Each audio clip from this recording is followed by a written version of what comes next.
अखिलेश यादव ने चंद्रशेखर आज़ाद के लिए क्यों नहीं छोड़ी सीट।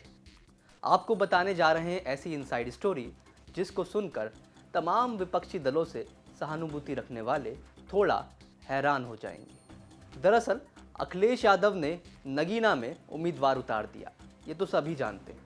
लेकिन चंद्रशेखर आज़ाद, जो कि आज़ाद समाज पार्टी के अध्यक्ष हैं, उनके समर्थकों को पूरी उम्मीद थी कि अखिलेश यादव नगीना छोड़ देंगे और चंद्रशेखर आज़ाद इंडिया अलायंस में चुनाव लड़ेंगे।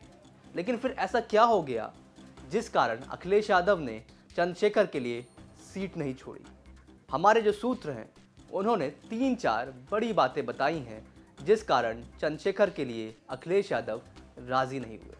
सबसे पहला कारण तो ये है कि चंद्रशेखर चाहते थे कि वह अपने ही सिंबल पर चुनाव लड़ें। वहीं समाजवादी पार्टी में खास तौर से एक बड़ा तबका ये मानता था कि चंद्रशेखर को अगर लड़ना है तो वो समाजवादी पार्टी के सिंबल पर चुनाव लड़ें। तो एक बहुत बड़ी वजह, चंद्रशेखर आज़ाद के समर्थक चाहते थे कि चंद्रशेखर आज़ाद चुनाव तो लड़ें, लेकिन अगर वो समाजवादी पार्टी के सिंबल पर लड़ते हैं तो वो समाजवादी नेता के तौर पे या समाजवादी पार्टी के नेताओं के तौर पर उनकी पहचान हो जाएगी और वो अपनी पहचान उस तरह से नहीं बना पाएंगे। तो ऐसे में चंद्रशेखर आज़ाद जो है वो अपने ही सिंबल पर, यानी जो सिंबल उनको अलॉट होता उसी पर वो चुनाव लड़ना चाह रहे थे। बस उनकी यही गुजारिश थी, उनके समर्थकों की, उनके पार्टी फंक्शनरीज़ की, कि किसी तरह समाजवादी पार्टी और कांग्रेस का जो अलायंस है वो अपना कैंडिडेट नहीं उतारे। लेकिन उनकी ये बात मानी नहीं गई। दूसरी बड़ी वजह, समाजवादी पार्टी से जुड़े सूत्र एक बहुत अहम बात कहते हैं। वो कहते हैं कि जिस तरीके से अखिलेश यादव इन दिनों छोटी रीजनल पार्टियों से काफ़ी नाराज़ चल रहे हैं, उसको देखते हुए भी ये सीट नहीं छोड़ी गई। दरअसल अखिलेश यादव के बारे में कहा जाता है कि वो कई बार इमोशनल फैसले ले लेते हैं, यानी कई बार वो इमोशंस में फैसले लेते हैं, क्योंकि उनका अपना लॉजिक ये रहता है कि उन्होंने तमाम छोटी रीजनल पार्टियों को बढ़ाया, यहाँ तक कि कुछ रीजनल पार्टीज़ को उन्होंने हर तरह से मदद करी। एक रीजनल पार्टी का तो उन्होंने लखनऊ में कार्यालय भी खुलवा दिया। लेकिन इन रिटर्न उन्हें क्या मिला? उनको तो सब छोड़कर चले गए। ओम प्रकाश राजभर की सीटें आईं, उसके बाद तब भी वो चले गए। ओम प्रकाश राजभर जब समाजवादी पार्टी के साथ थे तो खुलकर वो बीजेपी के नेताओं की बुराई करते थे। जैसे ही अखिलेश यादव मुख्यमंत्री नहीं बन पाए और उनको एहसास हो गया कि अब तो बीजेपी ही पूरी तरीके से पावर एक तरीके से पा चुकी है, तो वो पाला बदल लिए और अखिलेश यादव को एसी वाला नेता कह दिए। उसी तरह जयंत चौधरी की पार्टी, जो कि 2022 से पहले इनका एक विधायक नहीं था, वो जैसे ही 2022 में अलायंस में आई समाजवादी पार्टी के साथ, उनके 9 विधायक हो गए और जयंत चौधरी को राज्यसभा भेज दिया। इसके बाद भी जयंत चौधरी उनका साथ छोड़कर चले गए।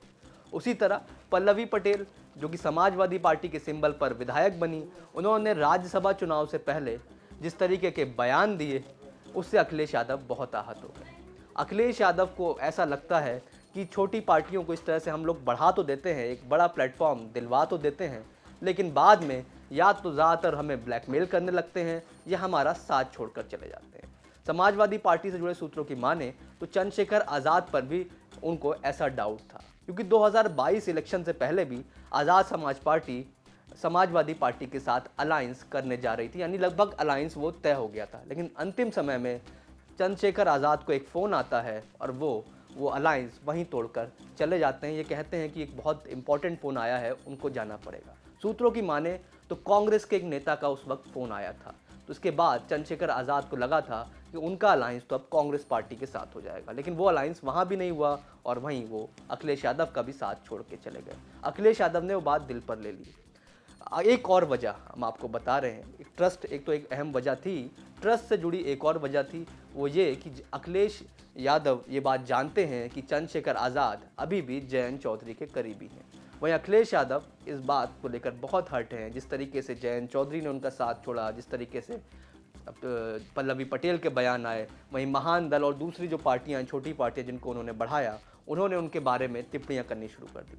तो अखिलेश यादव ने अब मन बना लिया है कि इन्वेस्ट करना है तो अपने ही लीडर्स पर करें, भले ही क्यों ना इस बात को लेकर तमाम प्रेशर उन पर आ रहा हो कि चंद्रशेखर के आने से पश्चिम यूपी में दलित वोट बढ़ सकता है इंडिया अलायंस का।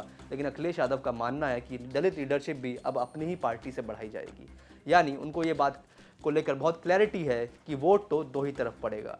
या तो एनडीए अलायंस को या इंडिया अलायंस को। तो तीसरी तरफ जब वोट नहीं पड़ना है तो क्यों ना, क्योंकि वो यूपी में दूसरी सबसे बड़ी पार्टी यानी दूसरा विकल्प समाजवादी पार्टी ही है, तो इस बात को वो अपना अब पूरी तरीके से ग्राफ बढ़ाना चाहते हैं। और जो स्पेस खाली हुई है पश्चिम यूपी में, क्योंकि जयंत चौधरी साथ नहीं है, चंद्रशेखर साथ नहीं है, तो विपक्ष से सहानुभूति रखने वाला जो एक तबका है वो उनके साथ आ सकता है। वहीं एक खास बात और आखिरी में, घोसी उपचुनाव में जो अखिलेश यादव ने कैलकुलेशन कराया उसके हिसाब से दलित वोटों का भी एक बड़ा हिस्सा वहाँ पर समाजवादी पार्टी को पड़ा था। तो अखिलेश यादव को लगता है कि इस बार क्योंकि बीएसपी चुनाव में उस तरीके से नहीं है, तो ऐसे में जो दलित तबका, जिसमें खासतौर से जो एंटी बीजेपी सोच का है, वो समाजवादी पार्टी या इंडिया अलायंस को वोट कर सकता है। ऐसे में किसी नई लीडरशिप को डेवलप करना या किसी बाहरी को टिकट देना, उससे बेहतर है कि अपने ही लोगों को बढ़ाया जाए। इसलिए अब अखिलेश यादव ने मन बना लिया है कि बढ़ाना केवल अपने को है। चंद्रशेखर आज़ाद, जिनकी तरफ से अभी भी लगातार कोशिश की जा रही है, जी हाँ, सूत्रों की माने तो अभी भी लगातार चंद्रशेखर आज़ाद की जो पार्टी है उसके फंक्शनरीज लगातार कांग्रेस के ज़रिए, समाजवादी पार्टी के पश्चिम यूपी नेताओं के ज़रिए ये रिक्वेस्ट कर रहे हैं कि अखिलेश यादव किसी तरह वो सीट छोड़ दें। लेकिन अब अखिलेश यादव ने मन बना लिया है कि फ़िलहाल तो ऐसा कोई फैसला नहीं लेना है और चंद्रशेखर आज़ाद अब अलग ही लड़ें। तो ये थी इनसाइड स्टोरी, जिसको सुनकर चंद्रशेखर आज़ाद के फैंस थोड़े से इस बात को लेकर दुखी भी हो सकते हैं, लेकिन सच्चाई यही है कि समाजवादी पार्टी ने इन कारणों से चंद्रशेखर आज़ाद के साथ अलायंस ना करने का मन बनाया। देखते रहिए तमाम इनसाइड स्टोरी यूपी तक पर।